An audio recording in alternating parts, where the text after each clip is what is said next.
Vamos lá, então, né, gente? Começar o nosso estudo, fazendo a nossa prece.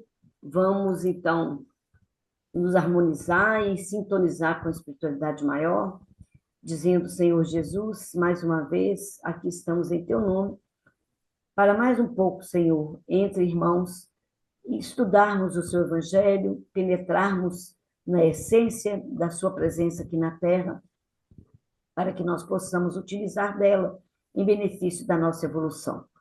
Muito obrigado, Senhor, por estar conosco mais uma vez. Esteja sempre ao nosso lado, incansavelmente, porque nós somos pequenos ainda e necessitamos dessa presença constante em nossa vida. Muito obrigado, Senhor, que assim seja.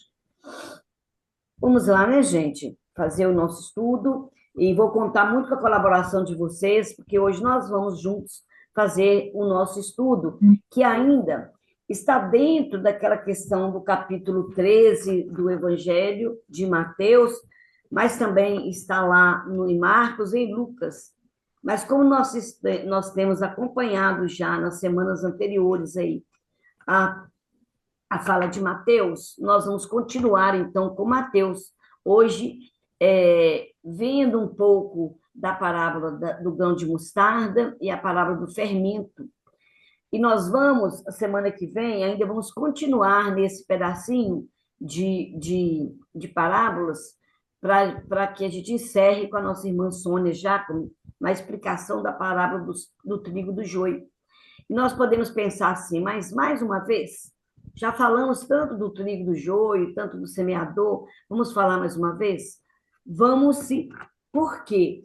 Esse é um conjunto de parábolas que vai falar do reino de Deus.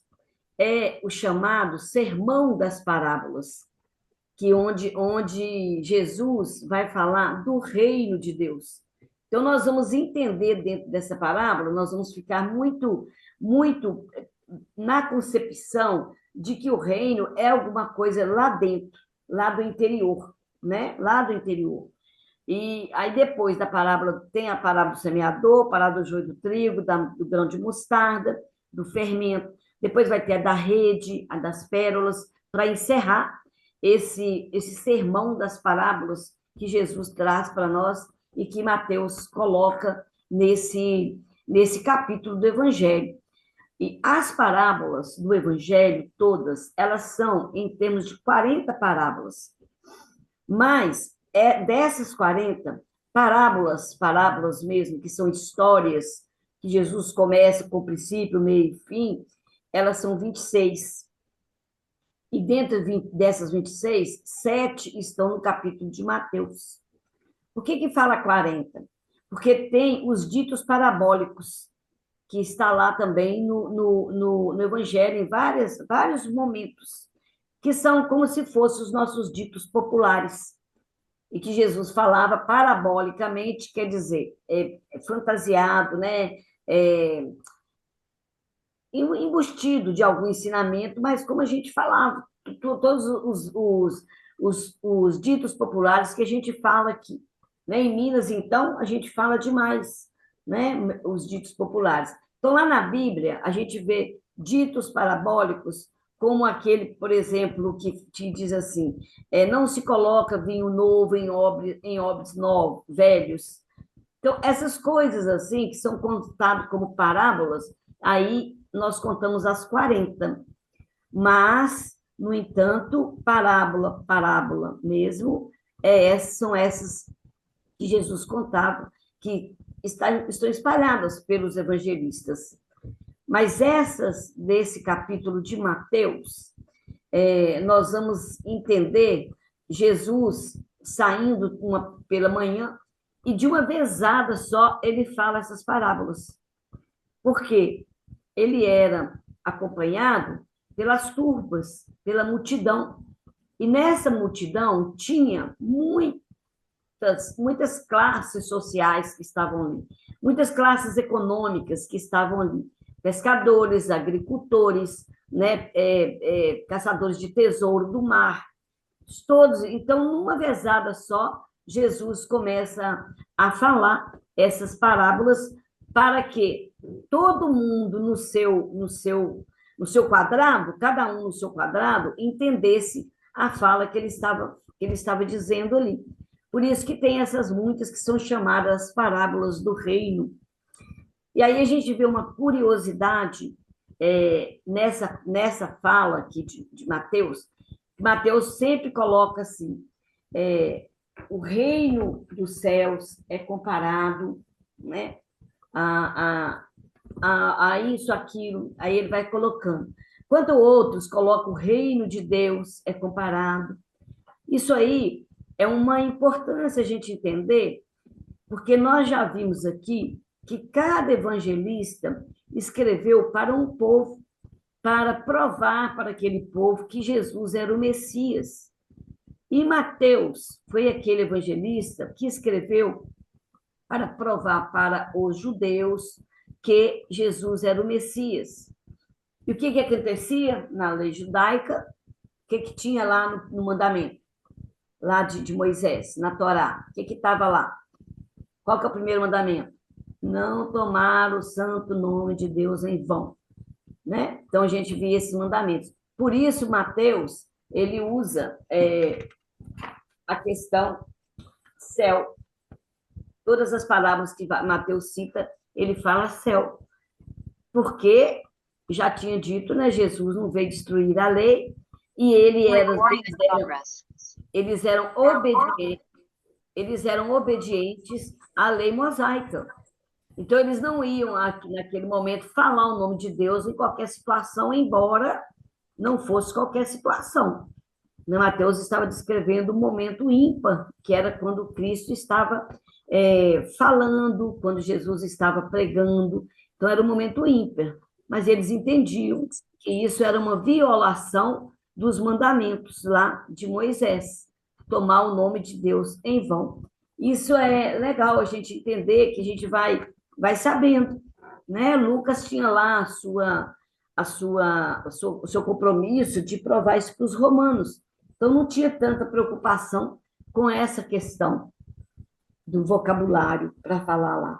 Então, esses ditos populares, esses ditos parabólicos lá do Evangelho, na verdade, eles eram só ditados populares, mas simbolizados, simbólicos, né? Como os nossos ditos populares por aqui.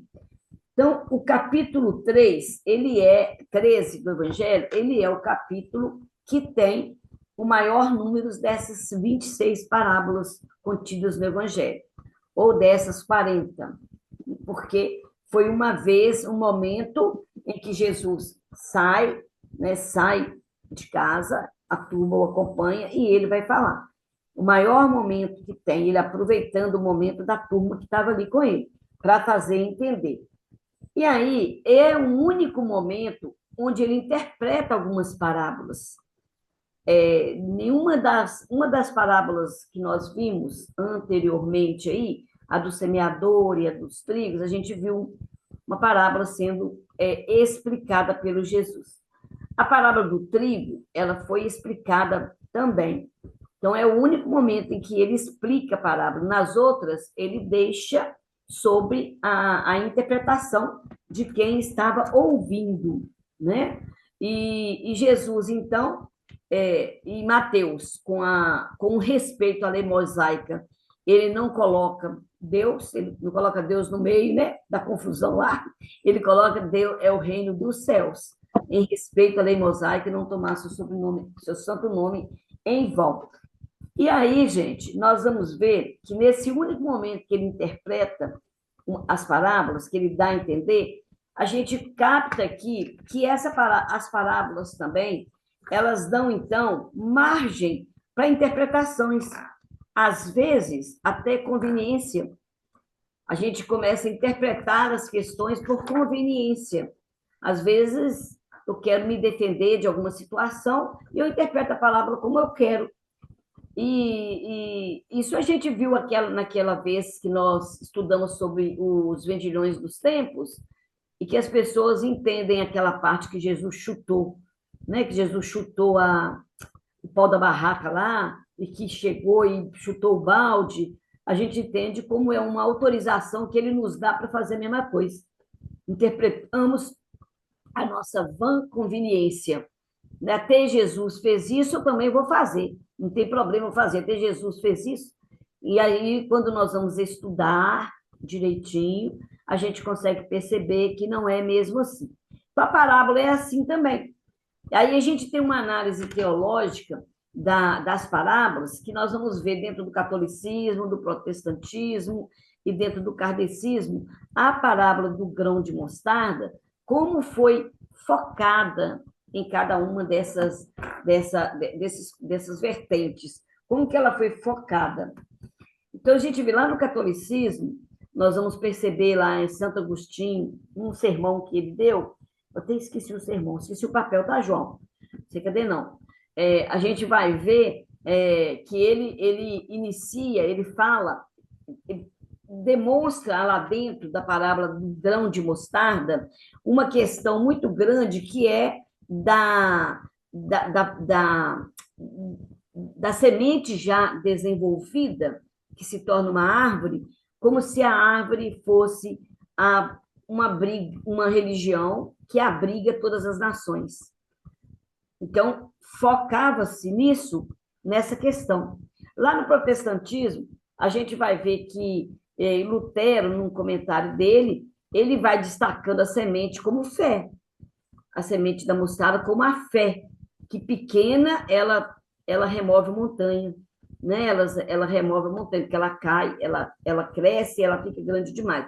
E nós, no kardecismo, no espiritismo, Chico Xavier, ele mostra para nós que a doutrina procura associar o grão de mostarda à nossa evolução espiritual.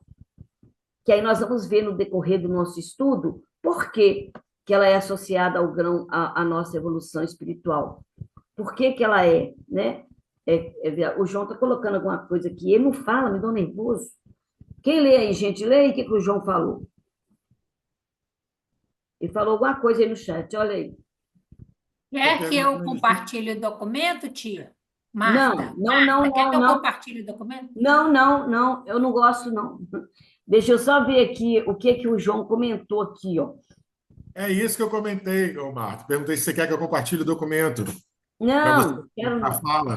Não? Não quero não. Eu não gosto do compartilho, não. Beleza. Mas assim, então tá, ele está dizendo que aqui, quando Santo Agostinho coloca a grão de mostarda, que ele fala que abriga todas as nações, ele abriga todos os povos.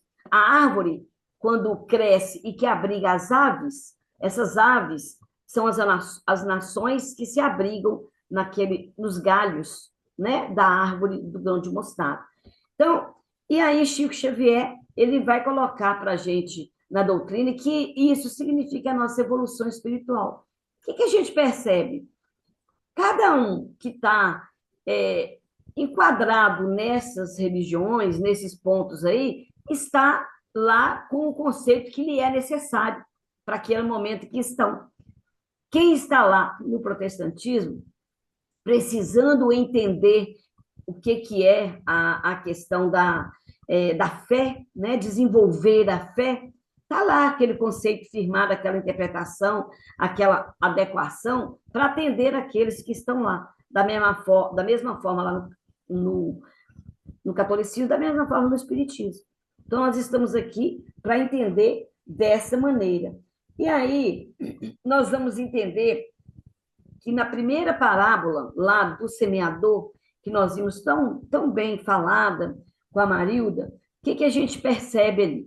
Nós percebemos uma semente que ela nasce dentro da terra, né? Ela vai lá para dentro da terra, ela nasce, tem que ser colocada lá dentro. E essa semente, ela vai dar 30%, 60% e 100%. Ele colocou assim.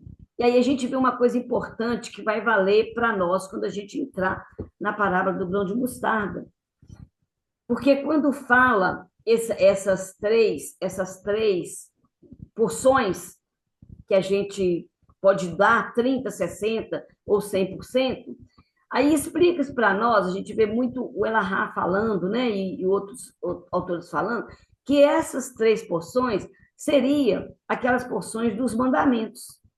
Amar a Deus sobre todas as coisas, ao próximo e a si mesmo. Então, como assim? Se você adora a Deus, você já está cumprindo 30%, já está dando 30% do apoio da semente. Se você adora Deus e o próximo, você está dando 100%, 60%. Se você adora a Deus, o próximo e a si mesmo, fechou. Né? Você está dando 100% na semente que foi plantada dentro da terra lá. E aí a gente chega, seriam esses 3 mandamentos que nos daria a certeza de que nós estamos tendo uma colheita daquela semente, cada uma na sua proporção, segundo o que nós trabalhamos em nós, o que nós já conquistamos em nós. Então, cumprir os 30% é amar a Deus sobre todas as coisas, os 60% ao próximo, e os 100% amar a Deus, ao próximo e a nós. Então, a gente vê essa questão aí, né? Esses são os mandamentos para que nós possamos cumprir aquela parte lá. Então, nós vamos perceber que lá na frente a gente vai ter a parábola do trigo, que o trigo também ele é colocado dentro da terra, lá no fundo da terra. Ele é colocado em um terreno que mistura com o outro, não mistura com o outro joio lá, mas é colocado lá dentro, lá dentro. Então, a gente percebe que a terra boa, lá no fundo, que ela é boa, ela faz nascer. Ela faz nascer. E todas essas parábolas que estão nesse capítulo, elas podem ser trabalhadas por par. Né? A parábola do semeador com o grão do trigo.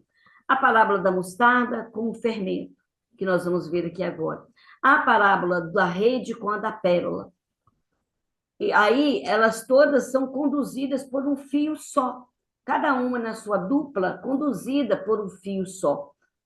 E nós vamos ver na parábola do trigo a semente que germina, e cada uma lá da sua forma que Jesus falava. Ele falou naquela turba que estava ali, quando ele disse o sermão das parábolas, ele atingiu com aquelas parábolas os semeadores que estavam ali, os agricultores que estavam ali.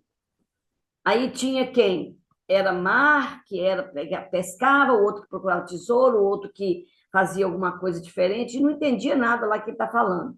Não tinha valor para ele, não tinha significado. Mas a turba era grande.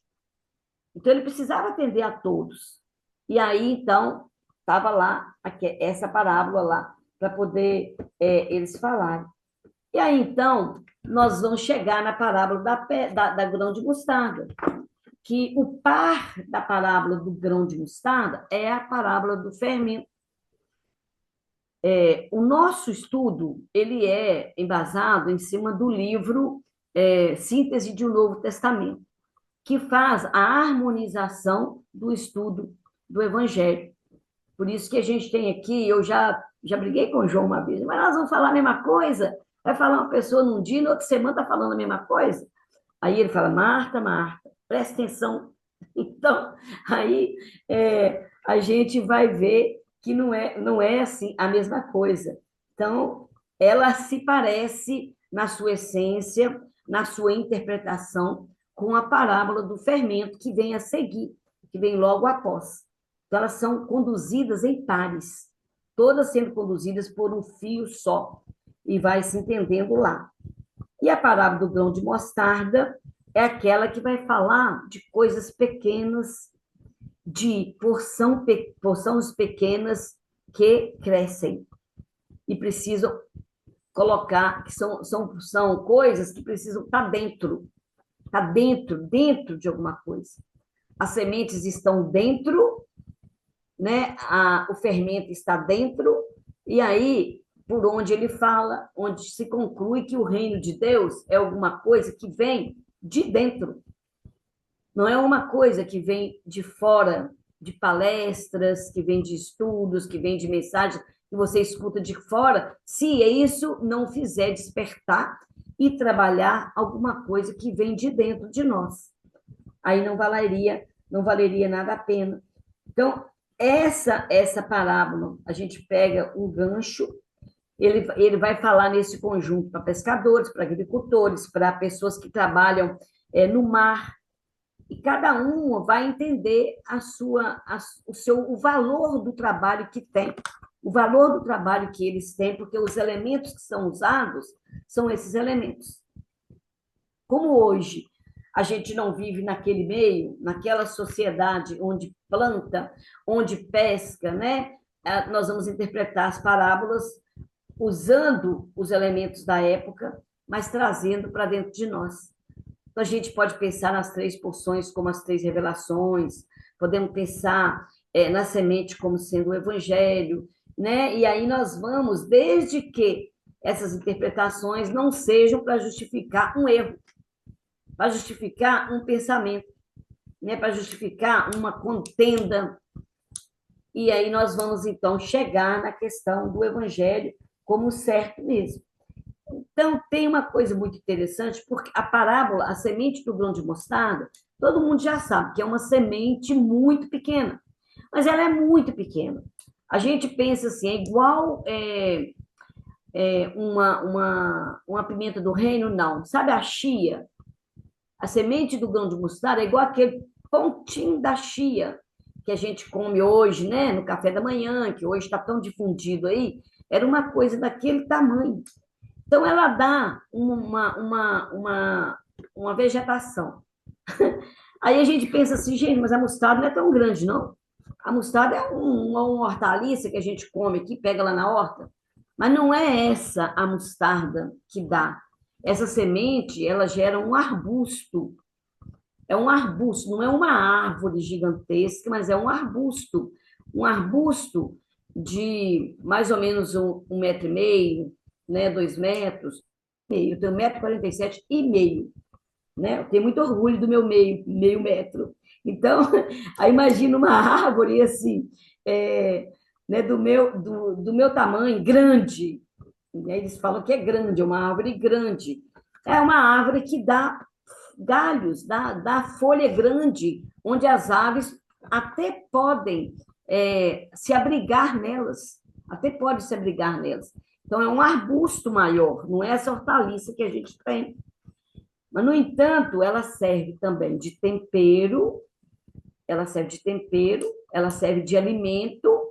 Naquela época já servia de remédio, de tempero, de alimento, né? E a gente então vai entendendo aí o valor dessa semente que plantada dentro do chão, né? Dentro do chão, ela pode crescer de um tamanho enorme a ponto de abrigar as nações, como é falado aqui lá em Ezequiel, que eu não vou entrar muito nesse questão, se a Silvia ou o João quiser falar alguma coisa, que no estudo diz que lá em Ezequiel tem uma mensagem, alguma coisa que diz a respeito disso aqui, de nações, de aves que se aninham nas árvores, né? E nós somos assim. Então, a gente pensa na grandeza dessa semente, na força dessa semente plantada no terreno certo, no terreno fértil, no terreno fértil. E ela vai crescer, e essa fé é desse tamanho. E essa parábola, ela está no capítulo do Evangelho segundo o Espiritismo, naquele capítulo da fé transporta a montanha. Um capítulo também que a gente fica assim, às vezes, uma fé que transporta a montanha, se a gente tem uma fé, tem uma fé grande e os problemas não acabam, né? Se os problemas são as montanhas, como a gente aprende na doutrina, essa montanha não é a montanha de rocha, de terra que fica à nossa frente. Essa montanha são as nossas dificuldades, as dificuldades íntimas, as dificuldades externas que nos impedem de andar de uma vez. E a gente tem tanta fé e que a gente às vezes fala assim, mas eu tenho tanta fé em Deus e meus problemas não acabam. Então, explica para nós, Emmanuel, que quando se fala assim, é porque nós não sabemos que essa montanha ela tem que ser colocada ao nosso lado. que quando a gente fala da montanha, a fé transporta a montanha, ela não vai sumir do nosso lado, da nossa frente. Os nossos problemas não vão sumir da nossa frente. Então, nós temos que parar de enxergar o problema, de valorizar, de dar valor, de dar ênfase ao nosso problema, porque assim nós vamos deixá-lo para trás. Ele vai ficar do nosso lado e a gente vai enxergar a solução lá na frente. Mas ele não vai sumir. Ele não vai sumir. A nossa tristeza não vai sumir, a nossa dificuldade não vai sumir, mas a gente aprendendo a colocar essa montanha do nosso lado, nos favorece enxergar lá na frente. Às vezes a solução está lá na frente, mas a gente está tá vendo só o problema, só a montanha, que não enxerga. Ele tem que estar ao nosso lado. Ele ao nosso lado, a gente consegue enxergar lá na frente. Então, a montanha é isso, né? A montanha, ela é essas dificuldades que a gente tem.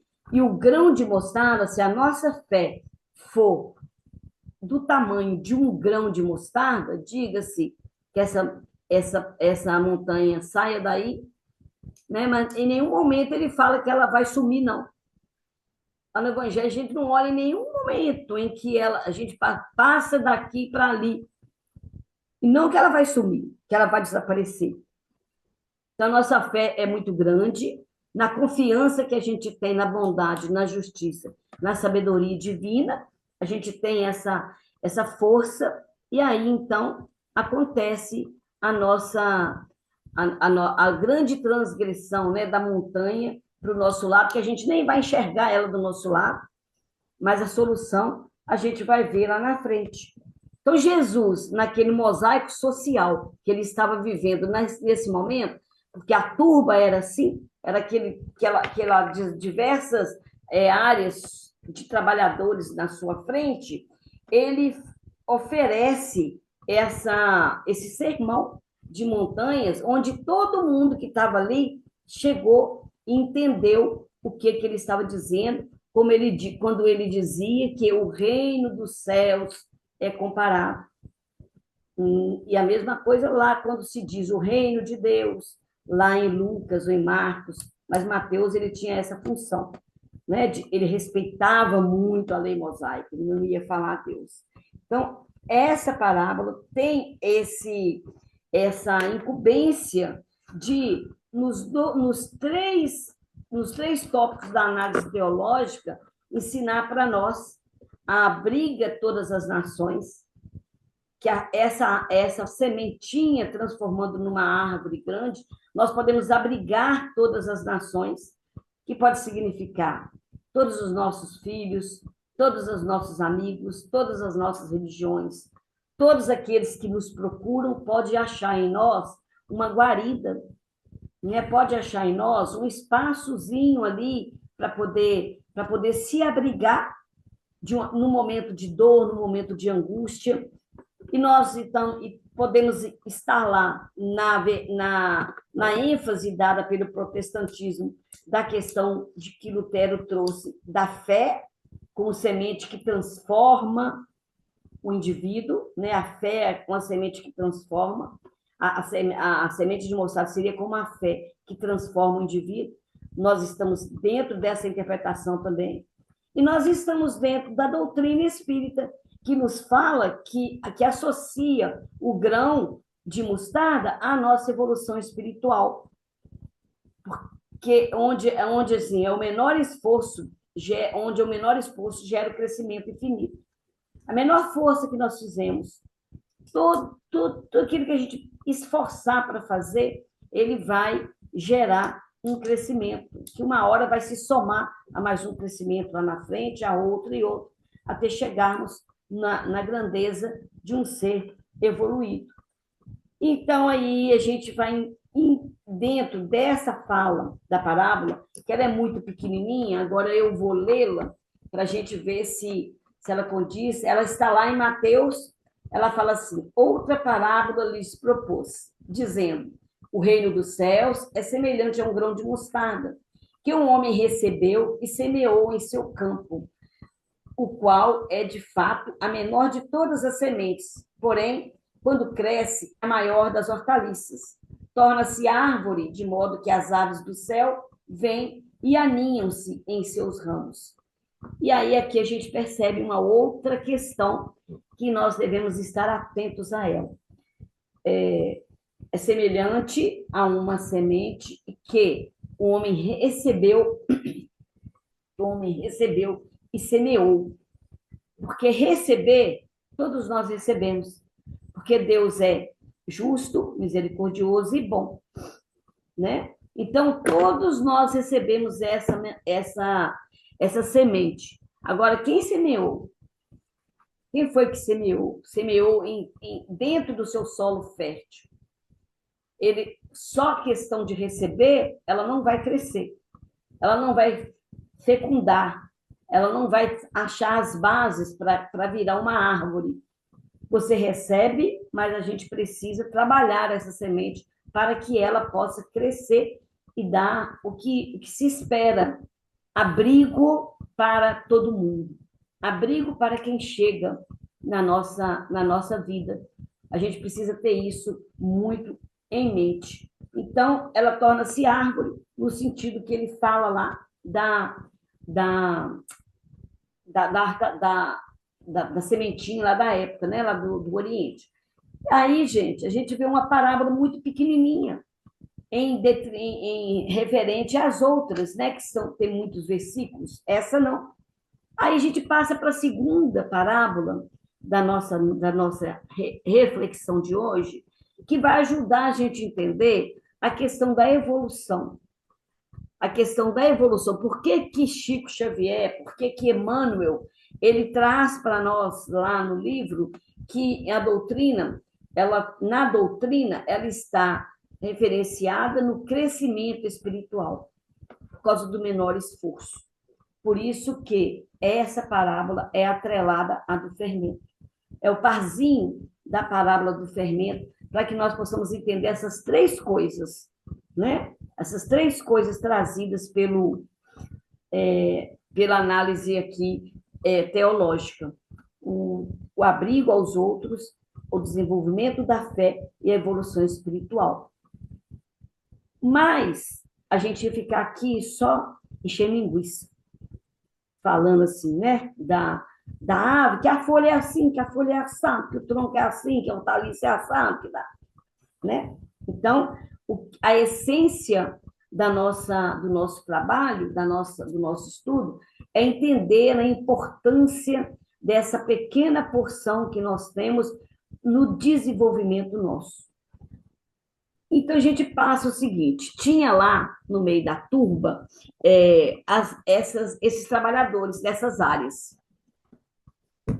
os agricultores, os pescadores, os caçadores de tesouro, e os pescadores todos lá, mas tinham mulheres também, que as mulheres da época, elas não faziam esse trabalho de arar a terra, de plantar, de pescar, não. Hoje mulher faz tudo, né?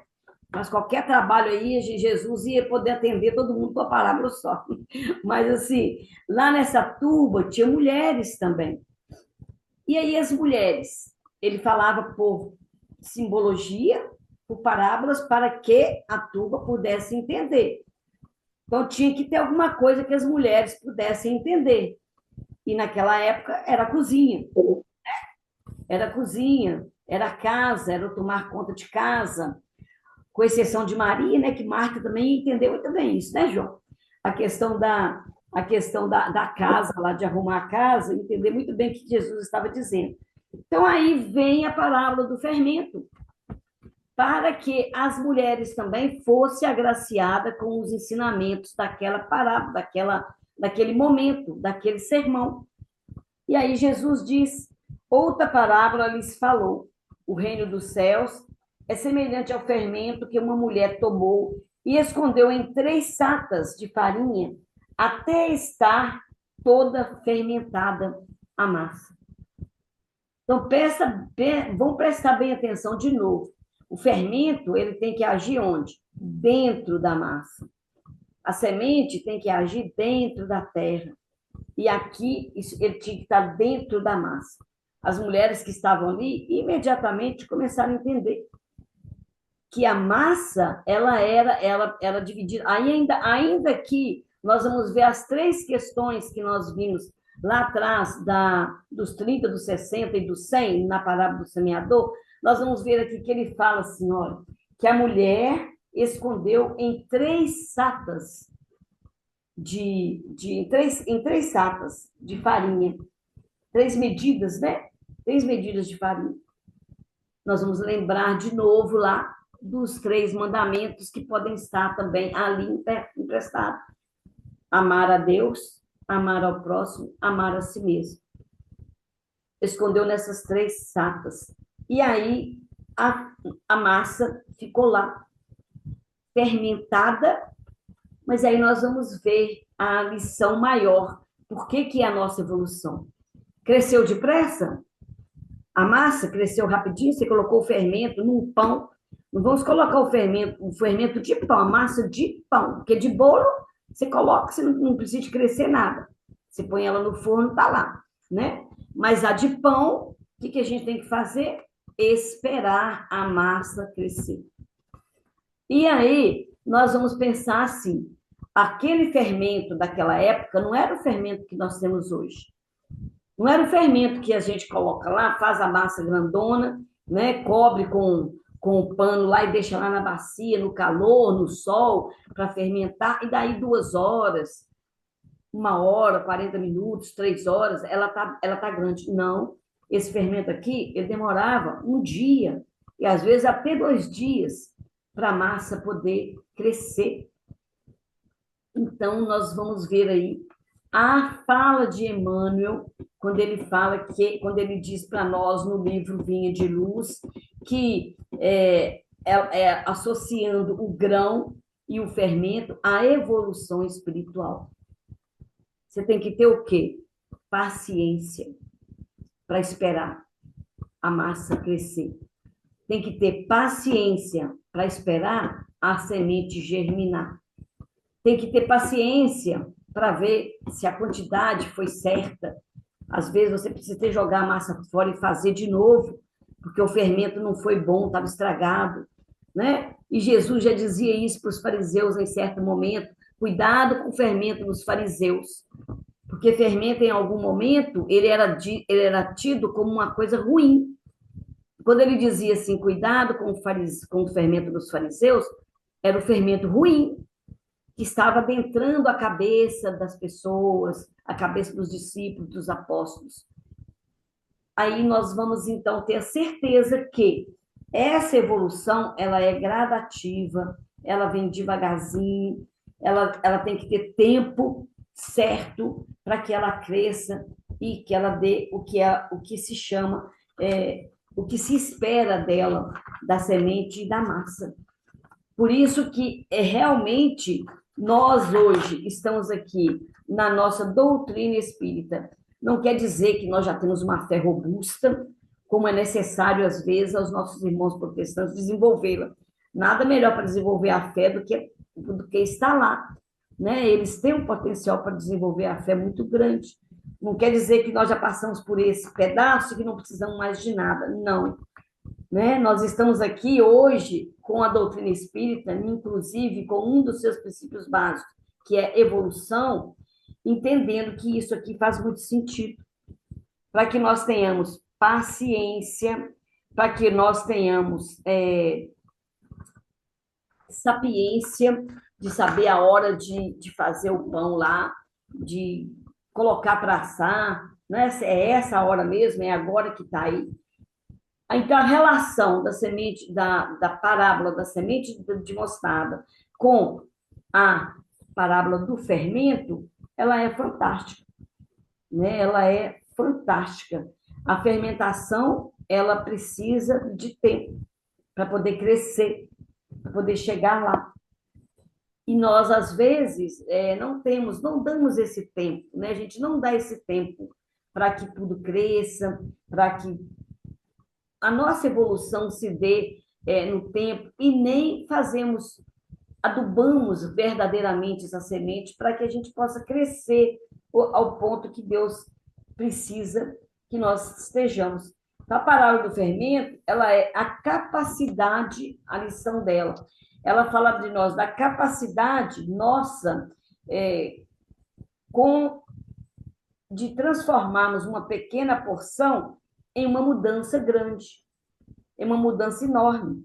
Né? A nossa pequena condição que nós temos, às vezes, pequena, um esforço pequeno que a gente faz, que é esse fermento pequeno, porção pequena, que está numa massa grande, e aí a gente faz de uma pequena, uma virtudezinha pequena que a gente tem, um pensamento pequeno que a gente faz uma mudança grande, de grande feito na nossa vida.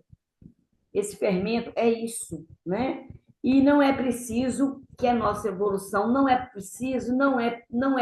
possível que a nossa evolução se dê do dia para a noite. Ela não se dá do dia para a noite, né? É preciso acreditar no nosso poder do fermento que a gente tem.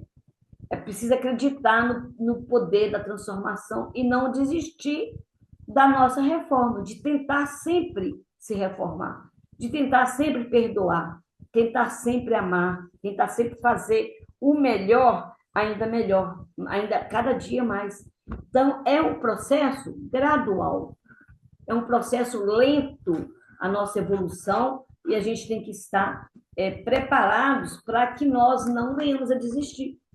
Porque se nós quisermos nós quisermos que a nossa evolução se faça a partir do momento que eu conheci a doutrina espírita, eu ponho o evangelho debaixo do braço, o livro dos espíritos, faço todos os estudos, aí eu não consegui mudar nada, vou largar isso para lá, porque não dou conta, não aconteceu nada, não consigo mudar aquela situação com meu parente difícil, com meu amigo, com meu chefe difícil, com meu patrão difícil, não se dá do dia para a noite. E é isso que é. Então, a semente, ela vem de dentro para fora. Aí vem o reino dos céus, quando a gente começa a entender o reino dos céus, o reino de Deus. Em Mateus, o reino dos céus. Né? A semente vem de dentro para fora. Né? Onde que foi plantado o trigo? Dentro da terra. Onde foi plantado a semente de mostarda? Dentro da terra. Aí nas outras parábolas que seguem, que depois a gente não vai dar a sequência, tá, gente? Das parábolas da pérola, da rede, porque o Evangelho, a síntese do Novo Testamento, ele é harmônico. Então, ele colocou essas parábolas que estão com fio condutor, o mesmo fio condutor. Mas a semente da mostarda, ela está dentro da terra, né? O fermento dentro da massa. Aí o tesouro, que é a parábola seguinte, depois do fermento, ele está dentro da terra. São aqueles trabalhadores que caçavam ouro, caçavam tesouro. A pérola está dentro da ostra. Os peixes estão dentro da rede. E ali a gente entende, então, que o reino dos céus é alguma coisa de dentro, não é de fora. Está dentro de vós. Não vamos procurar do lado de fora. Está dentro, é aquilo que vem de dentro para fora. Então, a parábola do fermento, ela consolida que a transformação nossa, ela é gradual.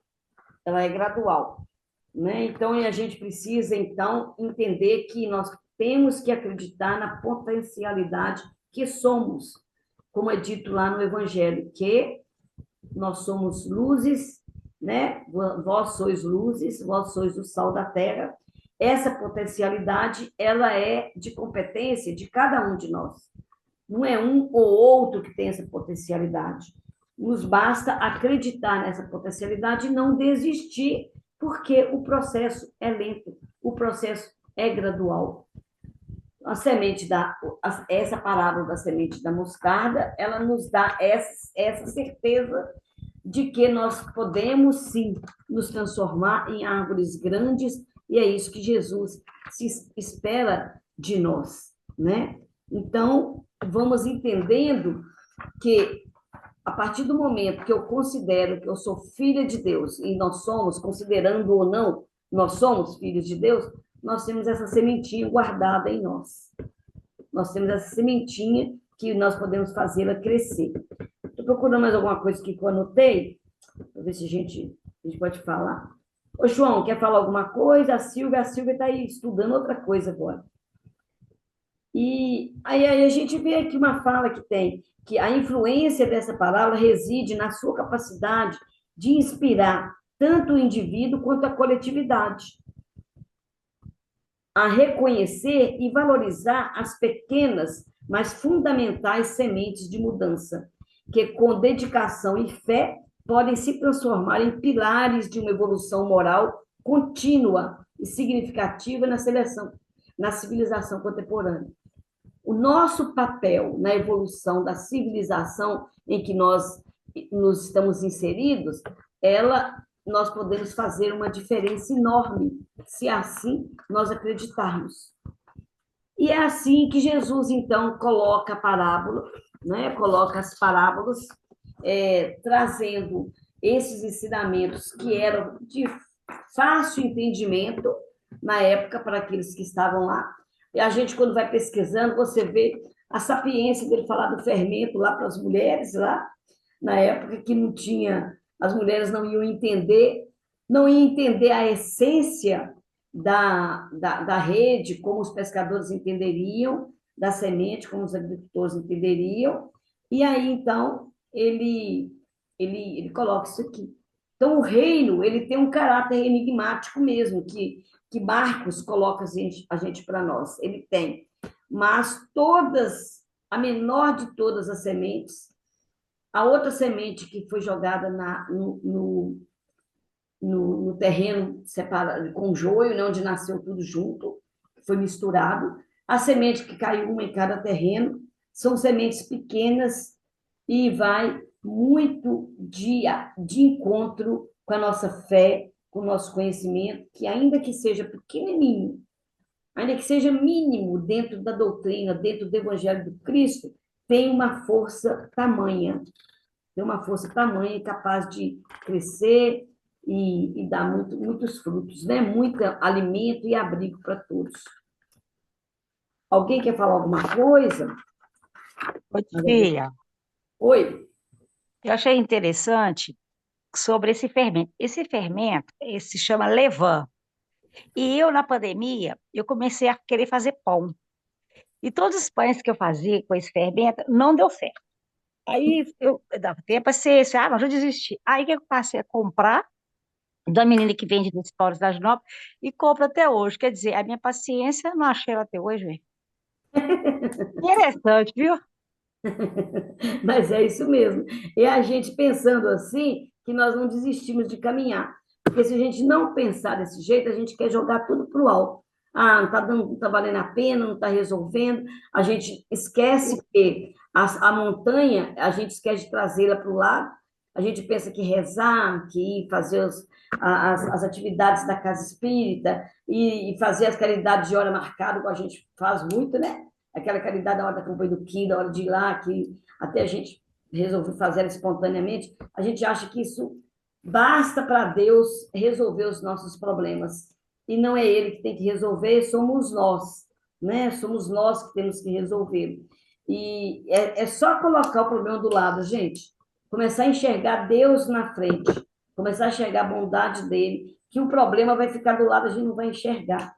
Aí é isso que significa lá a fé transporta montanhas, né? E ela transporta porque a gente coloca o problema do lado, não elimina, em momento algum falou que vai eliminar o problema, vai eliminar a montanha, que ela vai desaparecer, em momento algum falam assim, né? Aqui tem uma falazinha que fala sobre as aves como símbolo das nações, aí se tiver aí alguém entendido aí lá no Velho Testamento, que eu não vou entrar na questão. Aves como símbolo das nações. A imagem das aves aninhando-se nos ramos reaparece em Ezequiel e Daniel, originalmente associada a impérios pagãos. Nos evangelhos, o simbolismo é subvertido para representar a acolhida universal do reino, antecipando a missão gentílica e ídila primitiva, análises semânticas do verbo, né? Fala lá o verbo lá em árabe, revelam conotações de habitação permanente, contrastando com o temporário, usando usado nas escrituras lá. Então, é isso aqui. As aves do céu são, lá antigamente, era visto como aqueles impérios que eram pagãos, que não estavam ligados a Deus. Mas hoje, a gente pode ver como a acolhida universal do reino de Deus. É uma acolhida, é um momento que a gente vai acolher, né? Todo mundo que é os nossos galhos, vindo de uma semente bem regada, bem adubada, ela cresce, a nossa árvore cresce e dá os nossos frutos. Aí, gente, alguém tem mais alguma coisa para colocar? Quer falar alguma coisa? Aí o Simar está com a mão levantada. Quem? Isso. Simar? Fala aí, Simar, não estou vendo, não. Obrigada, João. Não, eu queria só fazer uma observação. O Celestino, lá no livro Nas Parábolas de Jesus, na visão judaico-cristã espírita, né, dele e do Álvaro, Uau. ele faz uma das comparações muito bacana. Ele compara a semente de mostarda ao próprio Cristo. Aí ele fala assim, ó, que a mensagem do Cristo, inicialmente, era vista como uma coisa pequenininha, desacreditada, né, sem poder nenhum, sem importância. E, na verdade, essa mensagem continha, então, o germe da verdade que mantém a humanidade até hoje sob vigilância, né? Nós necessitamos até hoje dessa vigilância. Então, ou seja, foi como a sementinha de mostarda. Aí ele continua falando assim, olha, e se nós semearmos um pouquinho de amor do tamanho de um grão de mostarda, já teremos começado a transformação do nosso caráter. E que, na verdade, é a transformação do nosso espírito, né? Nosso espírito. E que, então, assim, com essa semeadura de amor do tamanho de um grão de mostarda, nós estaremos bem mais próximos de alcançar o reino dos céus. Então, assim, essa parábola ela é pequenininha, mas ela dá 200 interpretações e cada uma mais linda que a outra. É. Né? Muito bem, Simar, bem lembrado. Esse livro foi citado também aqui na. Eu não fui lá porque eu não tenho. E aí tinha uma citação dele aqui para nós olharmos também. Então, gente, vamos aí, né? Valorizar essa semente que a gente ganhou, que veio, que Deus nos deixou aí no nosso íntimo, para que a gente possa crescer e amparar, né? E abrigar quem chega por nós, estamos aí, então, à mercê de nós mesmos, da força que a gente tem para fazê-la crescer e a massa também levedar, e lembrando que tudo vem de dentro, né? Tudo vem de dentro. Alguma coisa mais? Alguma coisa mais? Alguém quer? Eu tenho uma pergunta para fazer para vocês. Aqui, você pode fazer e responder. A gente, quando faz os estudos comparativos, né, das parábolas do reino, né, você já reparar que assim, o reino de Deus é semelhante, o reino de Deus é como, o reino de Deus é, o reino de Deus. Mas deixa eu perguntar uma coisa para vocês. O que é o reino de Deus para vocês?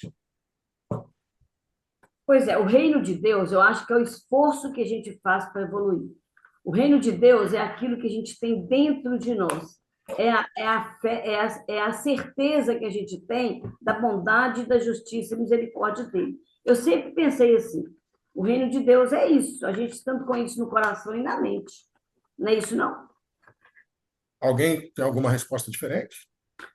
Alguém já achou essa resposta na Bíblia? Em algum momento da Bíblia é respondido o que é o reino de Deus? Isso, você que gosta de estudar essas tretas também, você já achou? Eu não, mas eu posso colar e copiar, pode? Pode, claro. Eu acho que o reino de Deus é aquela, no momento que nós fomos criados por Deus, ela já está ali, ó. Ela vai germinar através da nossa caminhada. O reino de Deus está dentro de nós. Agora nós temos que descobrir, caminhar, crescer e sermos luz. É isso que eu entendo. Muito bom. Quem mais dá outra resposta? Eu vou copiar e copiar lá da Vera aí, é mais ou menos isso. Eu também acho que quando a gente percebe, quando nós temos a humildade, né, do tamanho de um grão de mostarda, nós começamos a estabelecer esse reino de Deus dentro de nós, né? É aquele momento em que a pureza, essa humildade em nossos corações começa a nos modificar, e modificar naqueles valores que mudam o espírito imortal. Aí nós começamos a perceber o que é o reino de Deus, o reino dos céus, que Jesus está falando aí. Muito bom também. Eliane está dizendo aqui no chat, seria a nossa essência divina? Também. A gente pode dar N respostas diferentes aqui, mas se a gente for pegar e tentar extrair a essência conceitual, buscando as raízes histórico-culturais, na antiguidade, na época de Jesus, o que fazia algo ser um reino? O que faria você chegar e falar assim, olha, eu tenho um reino aqui.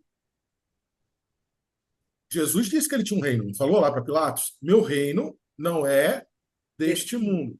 Então, tu é rei. Então, você é rei. Tu o dizes. Se eu fosse rei aqui, meus ministros estavam aqui me dizendo, mas meu reino não é desse mundo. Duas coisas eram necessárias para você se dizer potentade de um reino na antiguidade. Duas coisas eram necessárias. A primeira era um imperador, de preferência que fosse um general, alguém que fosse conquistador, conquistasse espaço, influência, poder de articulação. Era a primeira coisa. E a segunda coisa era um código legal. Você tinha que ter um código do seu reino. O seu reino era distinto dos demais pelo conjunto de leis que você aplicava no seu reino. Isso que fazia as pessoas saírem de um lugar para outro. Olha, o sistema de leis ali daquele reino é muito mais legal do que esse que a gente está. A gente não precisa pagar tanto, não precisa trabalhar tanto, as leis de proteção são maiores. Então, eram duas coisas no mundo antigo que faziam você dizer que era um reino. Um imperador e um código legal. Beleza? Todas as respostas que vocês deram estão todas certíssimas, porque o reino de Deus é, antes de qualquer coisa, transcendente. João, no seu evangelho, fala isso. Mas vamos lá, o que eu estou querendo propor é um raciocínio histórico-cultural. Sabendo que um reino só é reino se tiver um imperador e um código legal, quem é o imperador do reino de Deus? Quem é o imperador do reino de Deus? Quem é Marta, o imperador Deus. do reino de Deus? O próprio Deus. É o próprio Deus. Se é o próprio Deus, se é o próprio Deus, então de qual lei que a gente está falando para ser um reino, precisa de um imperador e um código legal? O imperador é Deus. Qual é o código legal dele, então? Qual é a lei? Não é a lei divina? Eu cheguei agora da rua. Ok? Beleza? Estão acompanhando o meu raciocínio? Então, já temos um reino. Deus é o imperador e tem um código legal que é a lei dele. Beleza? Onde está escrita a lei de Deus? Mas eu não imaginava Na nossa que consciência. chegar nesse Exato, o livro dos Espíritos fala, na nossa consciência. Por isso, Jesus falava: o reino de Deus está dentro de nós. Porque a lei de Deus está escrita na nossa consciência. A expressão do reino dele Júlio, está escrita na nossa problema é consciência. se amanhã você for depois do serviço, Então, uma forma de você tocar alguma peça, e aí não interpretar tem o reino de comércio, Deus é a lei divina, é o mas conjunto de leis. comércio aberto, como é que eu vou fazer? Então, quando a Aí gente depois pensa eu vou ter o que lavar reino roupa. de Deus é semelhante a um grão de mostarda, você pode começar pensando assim, tá, então o código legal, né, a instância legislativa, a lei de Deus, você pode trocar a palavra reino de Deus pela palavra lei de Deus, porque é o que representa. A gente só sabe que existe um reino de Deus porque tem um imperador, que é Deus, que a gente acredita, e tem um código legal, que é a lei dele. Então, você pode trocar o reino de Deus é semelhante a um grão de mostarda por a lei de Deus é semelhante a um grão de mostarda. Por quê? Aí cabe a interpretação que o Celestino e o Álvaro deram. Porque o embaixador divino é, segundo Emmanuel, quem é o embaixador divino, segundo Emmanuel? Jesus. Então, pronto, aí sim, o grão de mostarda, aí está explicado o que o Celestino e o que o Álvaro disseram. O grão de mostarda é o exemplo de Jesus. Mas por que é um grão de mostarda, João? Aí vem uma análise cultural da própria época. Olha que legal. O grão de mostarda realmente era uma das menores sementes que tinha. E a mostarda que se fala ali na parábola, a mostarda que era a mostarda típica de Israel na época de Jesus, era a mostarda preta. Ela é um arbusto, ela não é uma árvore. Tem um outro tipo de mostarda que dá árvore grande mesmo. Mas ela é um arbusto, ela não cresce, ela espalha.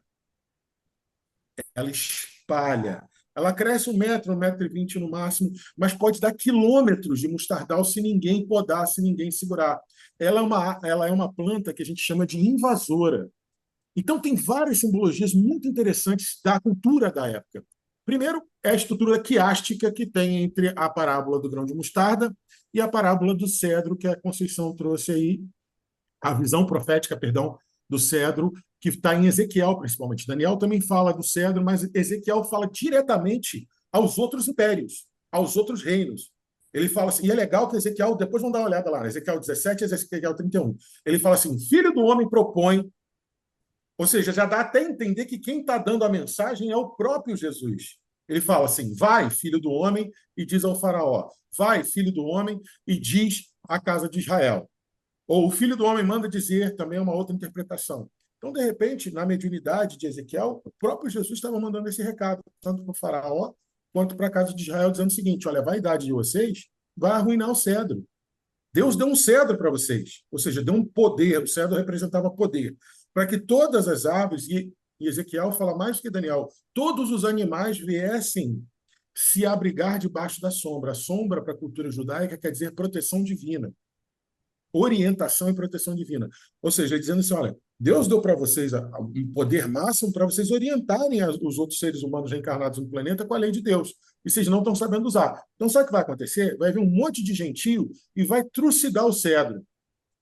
Mas, mesmo assim, o cedro ainda vai servir de sombra, ainda vai servir de abrigo para todos os animais da terra. Aí, depois, Ezequiel fala, depois Deus vai mandar uma outra árvore, vai construir uma outra árvore também no topo da montanha. E aí vem Jesus falando do mostardal, que era a planta mais vulgar que tinha. Inclusive, alguns historiadores, Flávio José foi um deles, fala que era proibido plantar mostarda, porque ela era uma planta invasora. Se você não cuidasse, ela saia espalhando e tomando o lugar de todo mundo. E olha como é que Jesus é pontual. O reino de Deus, a lei de Deus é como um grão de mostarda que é dado a um homem e ele planta no seu campo. Era proibido fazer isso na época de Jesus. Olha que legal, olha o Jesus subversivo. E aí, ela espalha. A metáfora da semente é muito interessante. A gente sabe que dentro de uma fava de mostarda preta vem de 4 a 6 sementes de mostarda. Mas quantas plantas de mostardas tem em cada semente? Essa é a grande figura de linguagem. A semente tem um poder transformador, um poder criativo que é inimaginável. E a mostarda preta mais do que as outras plantas da época de Jesus, porque se ninguém podar, ela vai embora tomando conta de tudo. Isso é que é o bonito de você entender. Quando você recebe o germe da lei divina através do exemplo de Jesus, eu achei fantástico essa comparação que o Mordecai e o Celestino tiveram, porque era a peça que estava faltando no meu quebra-cabeça. Quando você recebe a semente como o exemplo, a codificação da lei divina através do exemplo de Jesus, você tem a obrigação de botar aquilo no seu campo, e a metáfora do campo para a cultura judaica é o seu coração, é a sua alma. Você plantou, aquilo tem que espalhar em você, a ponto, e aí a Conceição trouxe muito bem isso, das aves do céu virem se abrigar no seu potencial espiritual. E é legal que aves do céu pode ser uma figura de linguagem. Quando a Conceição falou assim, as aves, quando é aves do céu, não representa outros reinos. As aves, que não, quando não falam aves, só aves, é a figura humana. Aves do céu está falando de figuras espirituais. Anjinho lá não tem asa? A gente não vê a representação do anjinho com asa, porque para a cultura do Oriente Médio e do Oriente Próximo, os anjos têm asa, então as aves representam o espírito, o humano e o espiritual, a ponto de você ser um exemplo espiritual até para os desencarnados. Aves do céu são as almas. Você vai espalhar a semente, a lei divina, pelo exemplo de Jesus, tamanhamente no seu coração, que aquilo vai se espalhar nas suas atitudes, a ponto de que até os próprios espíritos que te observam falam assim, nossa, eu vou colar nesse cara, esse cara é gente boa, ele é um bom cara para eu seguir o exemplo, ele é uma boa pessoa para eu ficar observando. Essa é uma tradução que seria legal. Na figura, tá, isso tudo que eu falei, tá a subversão de Jesus em falar da mostarda, tá a estrutura quiástica de ser o oposto do cedro. O cedro é o mais majestoso, a mostarda é o menorzinho, o mais humilde. era a planta dos pobres. Muitas vezes se alimentavam da folha e da semente da mostarda, e muitas vezes era só o que tinha para se comer. E como ela cresce muito rápido e muito, era realmente a planta dos pobres. E é universal, por quê? Ela realmente dá sombra para todos os animais. Jesus fala das aves do céu, mas como ela não é muito alta, ela é 1,20 m, quem mais se abriga debaixo da sombra dela são os animais da terra. Então Jesus fala às aves do céu, e falou assim, mas por que a ave do céu vai descer tão baixo se ela pode ficar numa árvore mais alta? Era justamente para provocar essa reflexão. Vai ser tamanhamente espalhado, difundido, que até mesmo os espíritos vão vir para observar. Essa é uma das formas da gente interpretar também. Beleza? Quem mais queria falar Beleza. mais alguma coisa? Completa aí. Alguém Microfone, quer Marta. falar alguma coisa? NEP é isso aí, ó. É colar de pérolas. Cada um com uma conta, a gente vai fechando o colar. Mais alguma coisa? Alguém quer dizer? Eu gostaria de fazer um comentário sobre Ei, o que eu entendi da Miquel, palavra. Oi, tudo bom, Conceição? tudo bem, graças a Deus. Pode Que fazer, bom. Miquel. Uma que eu pude perceber na parábola da semente é que basta só um grãozinho enterrado na terra, só um grãozinho enterrado na terra, quando bem cuidado, quando bem ajeitado, muito carinho, isso pode se tornar uma grande plantação. Então, se a gente plantasse um germe no bem, mesmo se for num lugar tão não adequado para plantar o germe do bem, imagina só que daqui a algum tempinho, aquele lugar que não seria adequado para o bem, que não seria adequado para a bondade, entrar lá vira um lugar de paz, lá vira um lugar que você tem um silêncio, uma calma, uma boa energia. Então, é como isso, dentro de uma semente tem mais 4 sementes, e dentro dessas 4 tem mais 4. E dentro dessas 4 tem mais 4, mais 4, mais 4, mais 4. Ou seja, vai se alastrando, vai se multiplicando, é infinito. Quando eu penso no infinito, eu só consigo pensar no amor de Deus e ver como que é perfeito e como que é maravilhoso. Muito bem, Miguel. Miguel é o filho do João, gente. É um jovem.